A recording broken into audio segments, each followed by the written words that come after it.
So, Professor Russell, let's transition now and let's talk about your new book, which is The Syntax of Beowulf, Word Order, Poetic Meter, and Formulaic Technique in the Old English Verse Clause. So, I want to ask you a question about just the point of metrical related research, language research.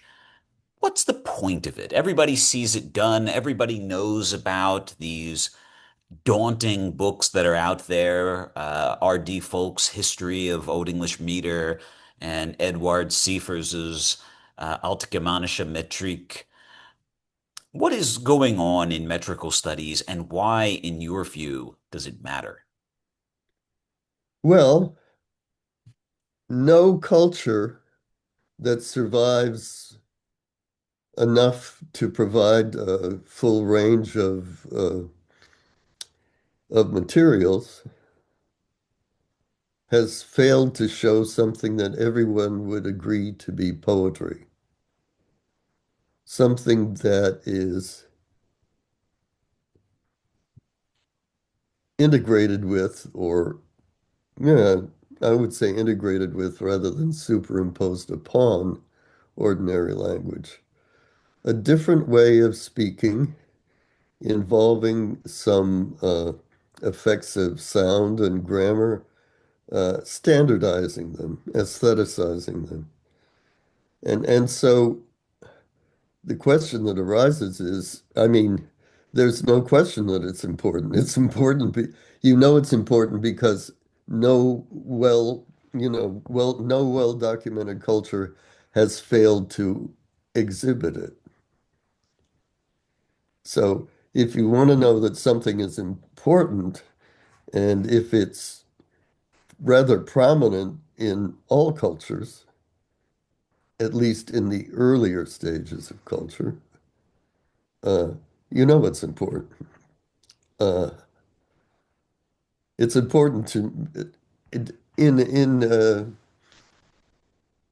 in the when this kind of poetry was born, it was the main uh, way of preserving laws, myths, religious rituals, uh,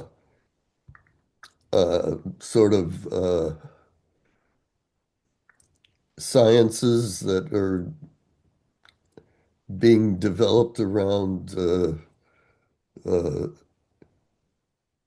aspects of nature is very important because they relate to food production, histories, uh, comedy. Everything had to be carried around in your head. And although this is a this is something that ought to be this is something that can be studied a lot more than it has been yet. Um, how exactly do these poetic forms help you remember things? It seems clear that they did, and they did in part by encoding things in a striking, uh, amusing, entertaining way. That might help. Uh, they also had if you encode something in poetry, it's hard to distort. It's hard to misquote.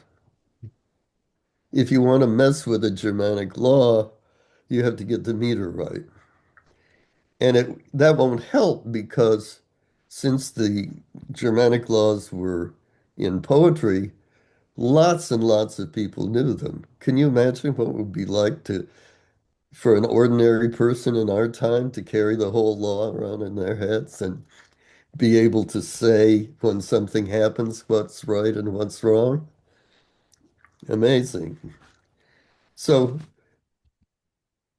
what poetry is in the first instance, which I think if you want to understand something, you look at the origins of it. That's part of why interested in the early period, because I think it explains the later periods. You have a simpler starting point, and then you have this big complicated mess later on. And you go to the starting point for insight into how it got to be that way and try to explain it as development. So there are a lot of exciting things about this field. It's universality, uh, and yet it's diversity. No two metrical systems are alike. They're all very intricate. Uh, the great problem that has concerned me for my whole career as a student of poetry is this. You have scholars, and you have had them for a long time, who have studied poetic form, and they have found quite amazing things about it. They have found, for example, that there are about 100 things you can do in a poem and about 100 things you can't do. But what's been difficult is to show how in the world, in real time, an ancient poet could obey rules that are that complicated. Every time you open your mouth, do you have to go through this checklist of these 100 things that never happen, that could happen? I mean, that's not a plausible explanation for how it's possible to do this. But these scholars are right. There are an incredible number of things you cannot do in any poetic system that you can do in ordinary language. And explaining how somebody could actually improvise poetry without doing a checklist every time, it can't be done by consciousness.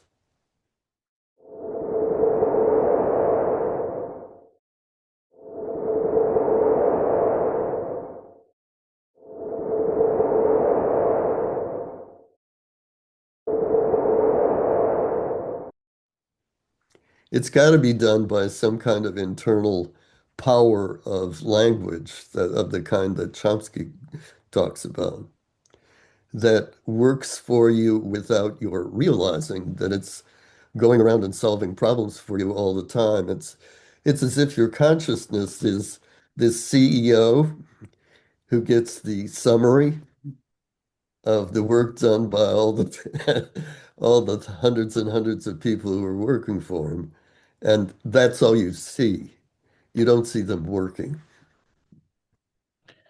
Would it be fair to say that we study the meter of Beowulf because it is through our understanding of meter that we can most immediately feel the language of the poet? Yeah. Well, in one of the principles that I've stumbled upon in figuring out how this works is that um, a meter is a stylization of a language. It's an idealization of the features of language. It's like there are things in poetic form called metrical feet, and there are half lines or hemistichs, and then there are lines. And these are well understood aspects of meter. Also, what you call metrical positions, that is, you have 10 of them in iambic pentameter, ta-dum, ta-dum, ta-dum, ta-dum, ta-dum, right? Those are metrical positions. Uh, the thing I stumbled on that seems to make it possible to get farther into the problem, quite a bit farther, is the idea that metrical positions are like artistic syllables, and they're based on the normal, typical syllable in a language. Metrical feet are like artistic words, and they're based on the normal, typical word in a language. And artistic lines are like sentences, and they're based on the normal typical sentence. Those typical sentences correspond to typical lines. Typical words correspond to typical feet.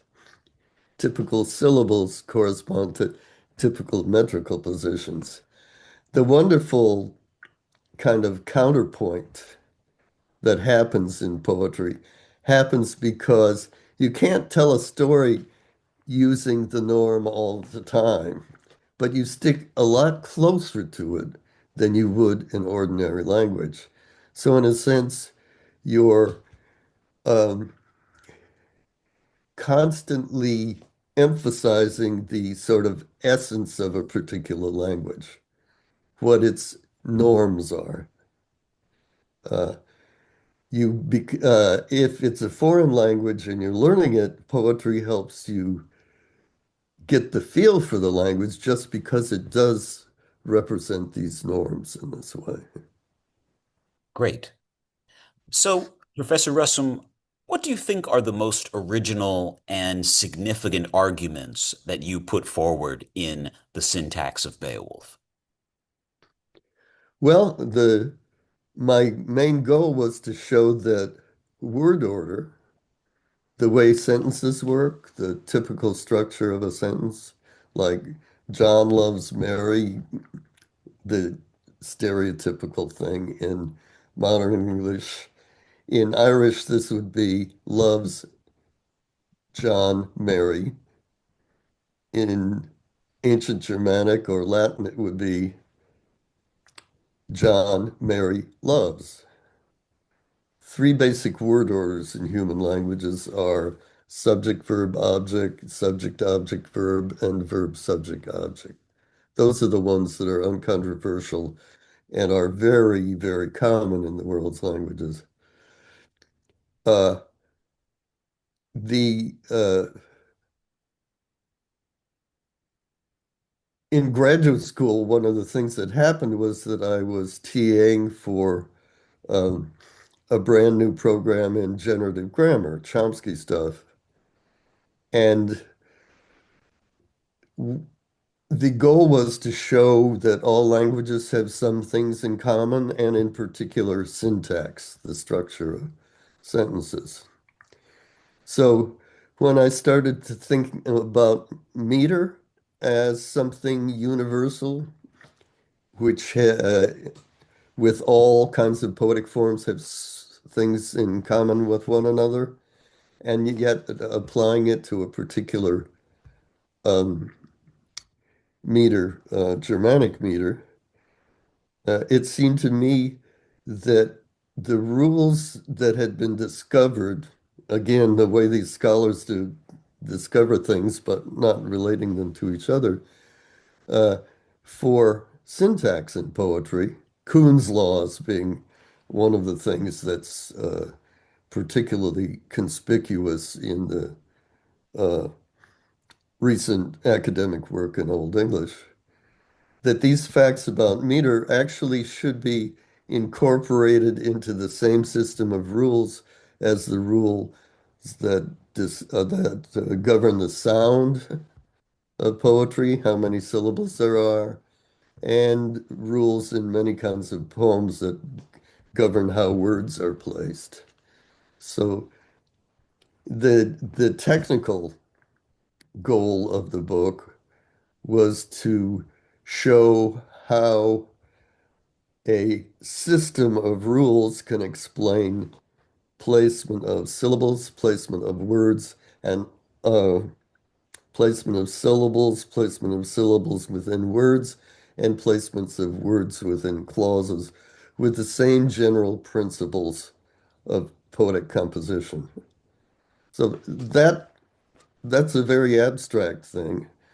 Uh, but there are lots of fine details that this approach um, explains, like if there's no metrical rule, the, oh boy, the the basic discovery is that if you formulate the metrical rules in a certain way,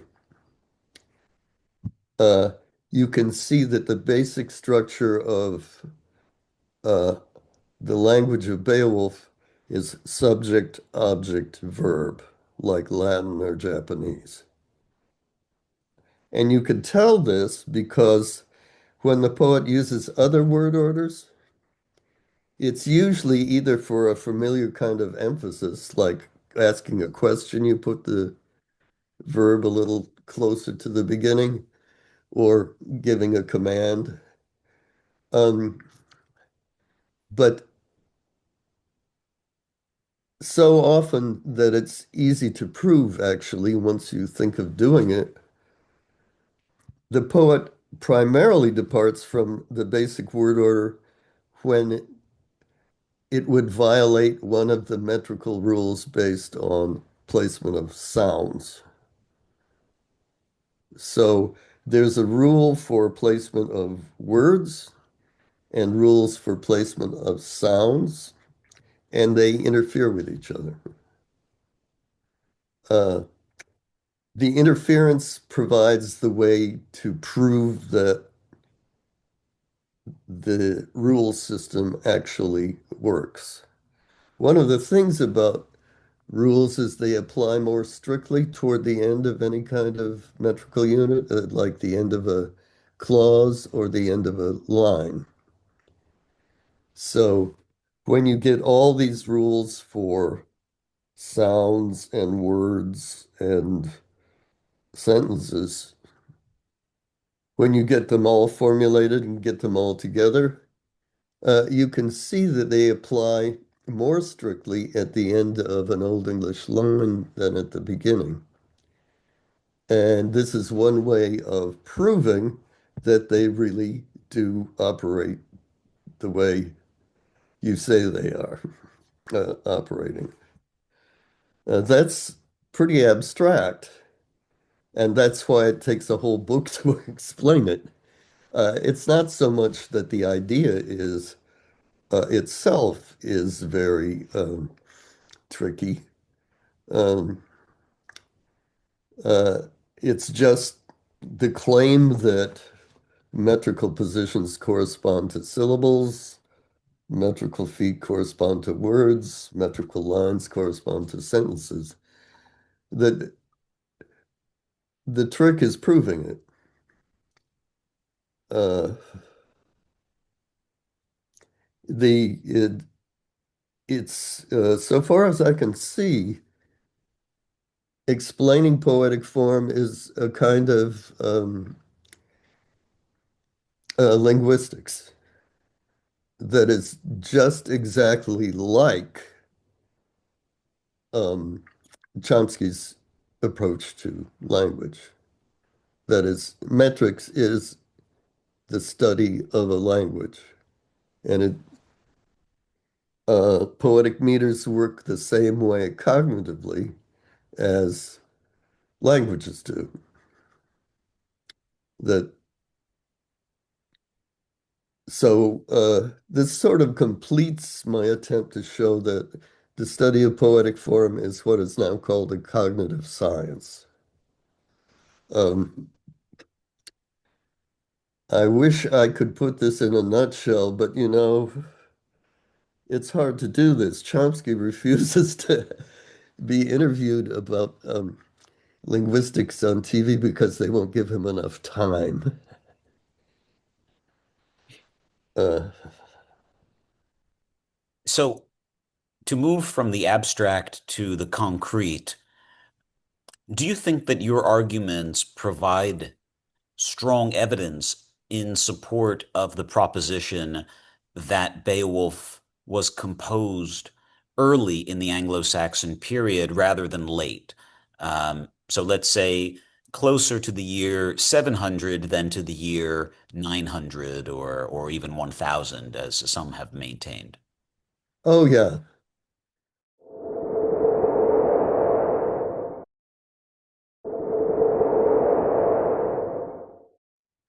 Um, the basic reason is the strict adherence to SOV word order, which is not at all characteristic of Old English prose. And not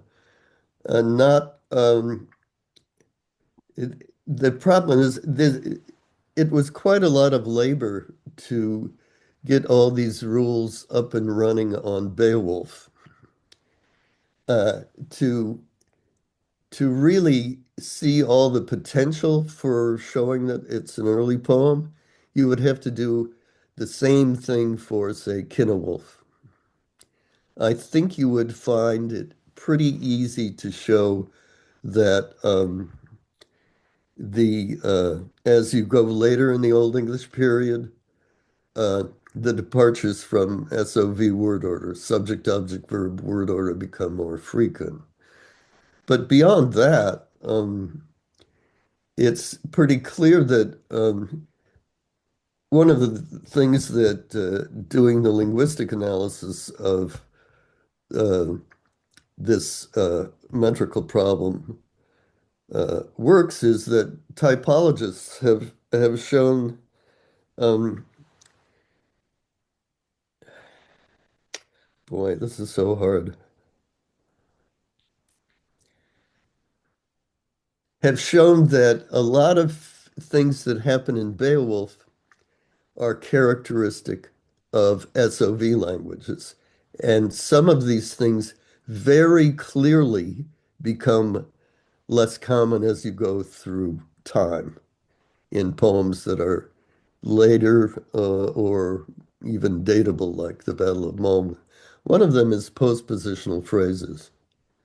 In Beowulf, you can say either in Scandinavia or Scandinavia in, with the prepositions after the noun it governs. We always say in Scandinavia. That is no longer done, but it's characteristic of subject, object, verb languages, uh, the consistent ones that haven't evolved into anything else yet. So, in little details in the book, yes, there's evidence for um, Beowulf being an early poem, and nothing to contradict the evidence, uh, the very detailed evidence provided by Robert D. Folk uh, for early origin, or in the work of Nydorf et al. In the book on dating. Uh, that, as a matter of fact, helped me work out the details of the book, knowing about this other evidence that had been collected in advance. But the theory, which has nothing to do with anything that Folk did or uh, has been done by other people who date the poem early, it's independent of that. This system of metrical rules is completely consistent with everything that has been proposed, almost without exception. So I look at this thing in a very detailed and technical way, and I come up saying, yes, and there's more. I think that's about as well as I can say it compactly. Perfect. So now, Professor Russom, I have two questions for you that were submitted by readers of your book when we announced that we would be interviewing you on the Uppsala Books social media. So the first question is, how has your research on the syntax of Beowulf affected the way that you would read the poem out loud? Oh, well, yeah. I think Tolkien was very right in saying don't read it fast. Read it deliberately. It's weighty. And Seamus Heaney, I think, would agree with that too. But the basic thing is the big difference between Old English and Modern English is that in the archaic subject object verb syntax, you have the first constituent. The first word in every phrase or sentence is the strongest one, the most prominent. That's why they have alliteration, and why alliteration is toward the left. You can have two in the first half of the line, only one in the second, because alliteration marks prominence. Linguists like Kuparski have shown this. You go from more prominent to less prominent in the end. Modern English, the most prominent word in a phrase, is the last one with stress in most cases. So we have stress going up. Uh, and we have it also, we happen to borrow a lot of French words with prominence going up, rhyme on the second syllable instead of the first. So my recitation style is based on Pope, um, and it's a falling rhythm, heavy, light, heavy, light. This is really just 4/4 time or 2/4, just a normal time that you would play jazz in or whatever, uh, or a lot of symphonic music. So H drichten ord onstelde, like that. Nice and deliberate and sober. Uh, oh, Koman wanneer niet schrie dan schendigenje, shelten swaven, so that helresh had hailed and sheldon, alle booten on him. So I think I take the emphasis off the second word in the half line a little more than I used to. Alle booten on him. That hell wretched hailed on Sheldon, like that. So strong, weak, strong, weak. This is completely different from our modern rhythm. So it's hard at first not to emphasize the last word in the line, because that would be, shall I compare thee to a summer's day? That would be like iambic pentameter. So yeah, as I've studied this, anytime you study something with this many details in it and you try to do it systematically, it gets into this thing in your head that does all this thinking for you and comes out in your behavior, in your performance. So I think as I've studied the poetry, I've been able to recite it in a way that I find more satisfying and can actually justify to a certain extent. I wrote an article about rhythm and meter, um, kind of reconciling what the great rhythmical scholar John Collins Pope said about the meter of Beowulf and what the great linguistic scholar Edward Sievers said about it. The two things have been thought to contradict, but it's just the two systems that independent systems that apply in the same material. There's rules for words and grammatical stuff, and then you have to find a rhythm that fits the language best. Once you find it, once it's performed, everybody likes it and it spreads. So, Professor Russom, I'm now going to read you the second question submitted by a reader of the syntax of Beowulf. It's a somewhat long question, but I think it's a good question, so I'm going to read it to you now. This reader writes, the marshaling of statistical data to show how the universalist theory is working in the poem is what makes your argument so compelling to me. Unusual distributions of a feature that aren't reasonably attributed to chance once observed cry out for an explanation grounded in good theory. Likewise, an attractive theory that cannot convincingly explain such observed distributions is irrelevant. You discuss notable distributions of syntactic features that, for example, favor the A or B half line. Have you noticed any notable clumping of syntactic features in certain sections of the poem that might provide insight into the composition or textual history of the poem? For example, notable differences between the portions dealing with the Grendelkin and the portion dealing with the dragon. And then the question goes on, what other topics in Old English studies could benefit from careful investigation of the non-uniform distribution of notable linguistic features? Okay, that's the end of it. Well, uh, the book is offered as a sort of toolkit that you can use uh, for various kinds of projects.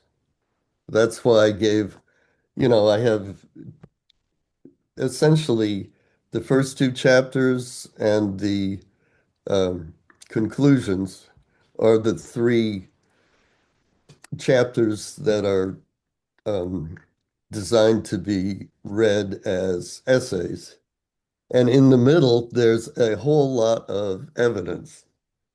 Little,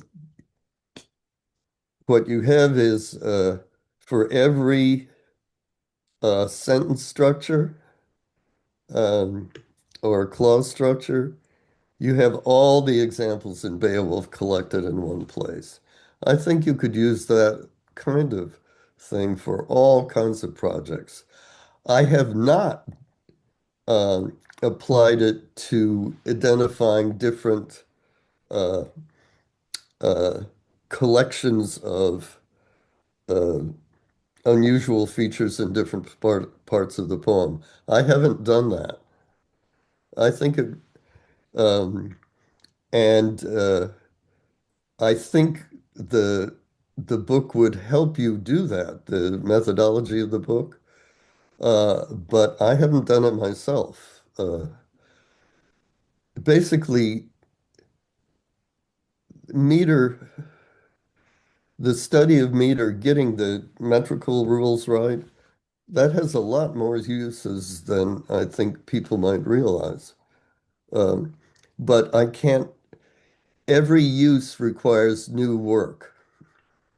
I mean, when I was a graduate student teaching transformational grammar and sociolinguistics at Stony Brook, I met Chomsky at one of his heroic disputations with his adversaries called the generative semanticists, and I said I wanted to apply generative grammar to the study of literary form.